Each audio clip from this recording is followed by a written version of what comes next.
Here on The Colour of Country Life, great to be catching up in the final days of the federal election campaign with the member for Farrer, Sussan Lee. How are you feeling, Susan, leading up to Saturday? Well, I'm cold. I'm standing on the prepoll in Albury, which opened at 8 o'clock. There's a few people running in to vote before work and get it out of the way.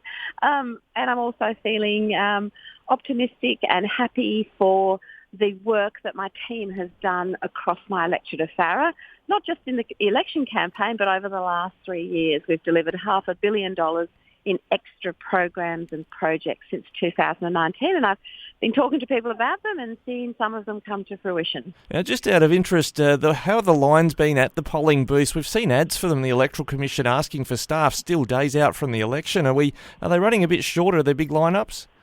I've got 8 pre-polling booths across my electorate of Farrer, and I'm in the main one in Albury, and it's been really well managed by the AEC. There's another in North Albury, there's one in Griffith, at Leeton and Naranda and Cora and Deniliquin, and of course a couple that are across the border but still relevant to our New South Wales residents in both Mildura and Echuca.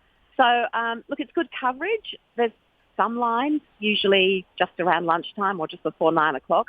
But other than that, it's been a steady stream, and I think they're estimating as many as 40% of Australians will have voted by Saturday.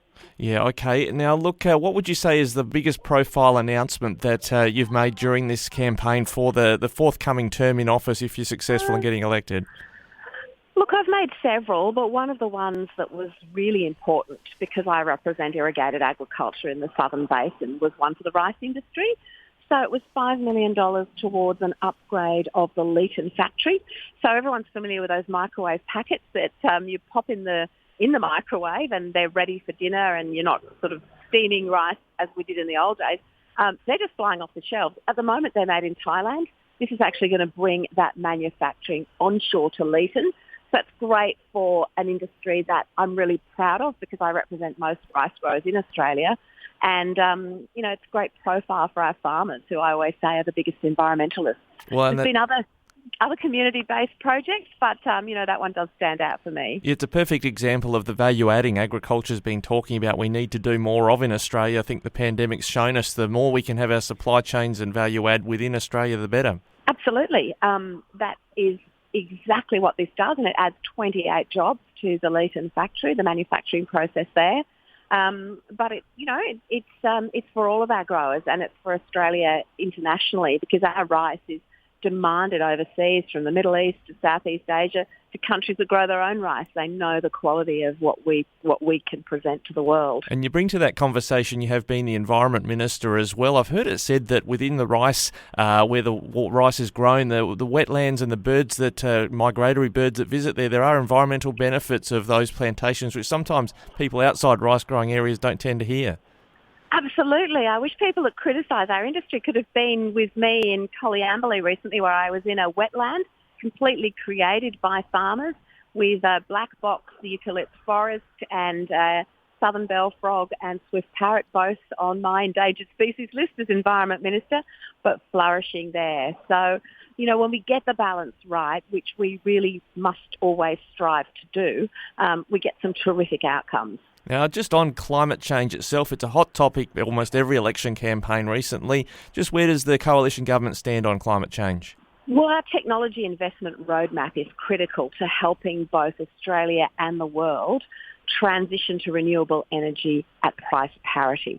So we can't expect developing countries, who of course are the most, the heaviest emitters of CO2, we can't expect them to transition to renewables if it's unaffordable, or it means that their population can't be warm or can't get cool, or can't continue what is an industrial revolution, if you like, that our country has gone through, but not all countries have.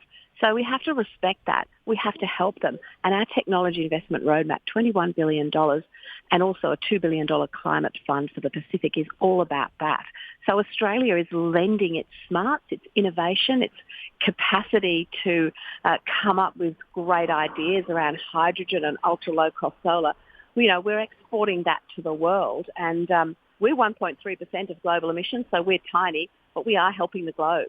Now, you mentioned irrigated agriculture as well before. The Murray-Darling Basin Plan, Labor has thrown its lot in with the state government in South Australia. The Labor Premier, Peter Malinauskas, this 450 gigalitres sort of must be delivered, if I can put it this way, come hell or high water, even if it involves buybacks. Where do you stand on this one as the member for Farrer? Well, this is a terrible policy for the people I represent, and I think it's why our Labor candidate in Farrer has probably only left Albury once, because how could that person stand up in irrigated agriculture communities and actually support the Labor Party policy on water, because we know what buybacks did to us before and they crushed us. We can't have that again. We, the Coalition, have said no more buybacks, and we absolutely stand by that. It's the buybacks that really, really hurt us when Labor was in government last time. The first basin plan was all about recovering water. Much of that was painful.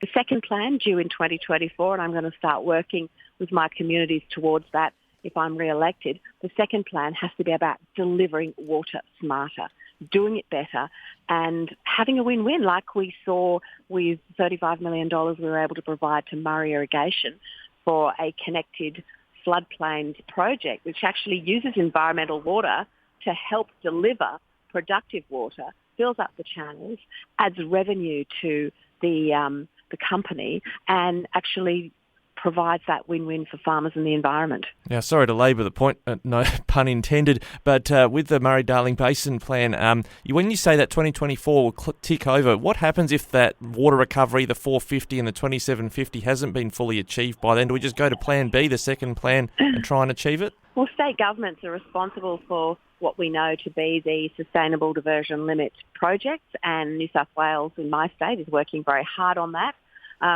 And that's work we'll continue to do. But the clear thing that we have said is no more buybacks. So whatever happens, we won't be going into the market and we won't be buying water from farmers in the way that Labor did before, where they absolutely did not care. And, their excuse is, oh, well, we didn't make anyone sell their water. But hang on a minute. They put tenders out and people did sell their water. Many were stressed at the time. Many felt they had no choice. Many, were pressured by their banks. These were really tough times. And while we've got good seasons now, I want our farmers to be strong and resilient for the tough seasons. And I want all of us to be prepared next time water allocations are reduced. And we cannot afford any more water to leave our region. Well, Sussan Lee, I'll stop distracting you from encouraging people to vote for you at the pre-poll at Albury. Thanks for joining us this morning. We'll catch you on election night. It's a real pleasure, Ricky. Look forward to speaking to you then.